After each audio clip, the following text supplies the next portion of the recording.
What happens when you hand over your favorite sex toy to a famous actor? Find out in this video. Spider-Man touched my vibrator. Yep, the original web-slinger himself held my vibrational best friend in his ungloved hand. Watch this whole video for the most Hollywood true story you've ever heard. You can't make this shit up. Hi, I'm Iseman. I'm a relationship coach, and I want you to have the tools and skills that you need to build the relationships that you want and deserve. This channel shares all the lessons that I've learned the hard way, so you don't have to. Subscribe to get more sex, love, and modern relationship tips that you can start using today, no matter what kind of relationship you're in. I'm an angsty child of the 80s, so I grew up loving Spider-Man.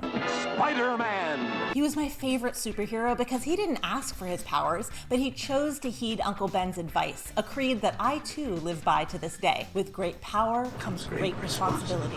The ultimate dom-sub guidance. Now, I don't want to brag, but I owned a copy of the original comic signed by Spidey himself. Not an actor, the real Spider-Man. Prove me wrong. So needless to say, I enjoyed watching Sam Raimi's interpretation in the first film, which came out in 2002, starring Tobey Maguire. Yeah.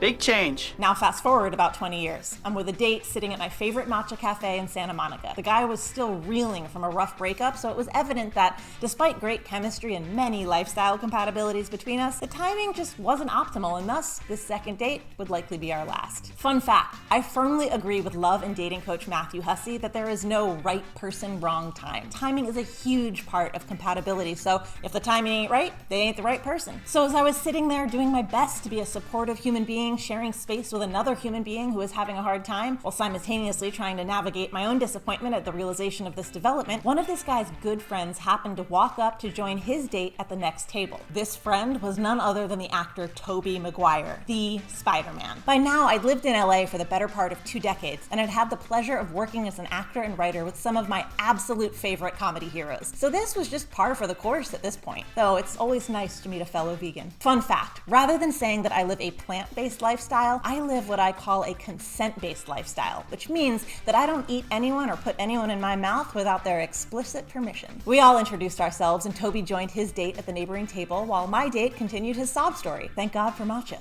The two of them finished before we did, so we all got up to say goodbye before they headed off. As we were in the midst of farewell pleasantries, I noticed that Mr. Maguire's eye line was rather south of mine. Now, I've had sizable memories since the 5th grade, so I'm used to this sort of thing from time to time, and time again. But just as I caught this detail, I remembered, oh shoot, I'm wearing my Vesper. Fun fact, the Vesper is a vibrator necklace that put designer T. Chang's pleasure jewelry brand Crave on the map. I'm a huge fan of her work and her mission, to take pleasure out of the shameful shadows and elevate it to an empowered status symbol, emboldening us all to wear our pleasure on our sleeve, which is why I am proud to stand with the brand as one of their pleasure ambassadors. So if you want to be my pleasure jewelry twin, watch until the end to get an exclusive deal. Just as I'm making this realization about that morning's jewelry choices, Tobey oh so innocently asks, "What is that?" 3,000 versions of a response immediately flooded my mind. Do I tell him what it is? Do I laugh it off? Do I ignore the question entirely? Do I ask him if he still has the suit and if I can come over later?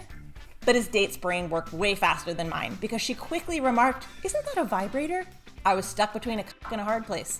My date was in a really raw emotional state, and I didn't want to completely derail our conversation, but she got me. There was no turning back now. I had no choice. Yes, it is, I said. I took the Vesper in my nervous fingers, still on its delicate chain around my neck, and I extended it out to their curious hands. Tobey held it so lightly as I pushed the button to turn it on. "Wow, that's powerful," he remarked. Now, as quick and timely as my wit normally is, I am a writer of comedy after all. You must take into holistic account my state of mind in this very moment. I have a bleeding heart date. I'm meeting the actor who played my favorite childhood superhero who literally influenced how I live my life to this day, and he's holding my vibrator. So I wish that I could say that this perfect response came out 5 seconds earlier than it did. But as I quipped something useless about it only being the first setting and they walked away, I thought, with great power comes great responsibility. And that lost comedic opportunity will haunt me for the rest of my life. Curious to try out the Vesper or the Tease ring or any of Crave's other wearable and bedside toys? When you purchase using my link in the description below, you get $15 off your order. And a small percentage goes to support me continuing to make fun content like this. Wear your pleasure on your sleeve or around your neck.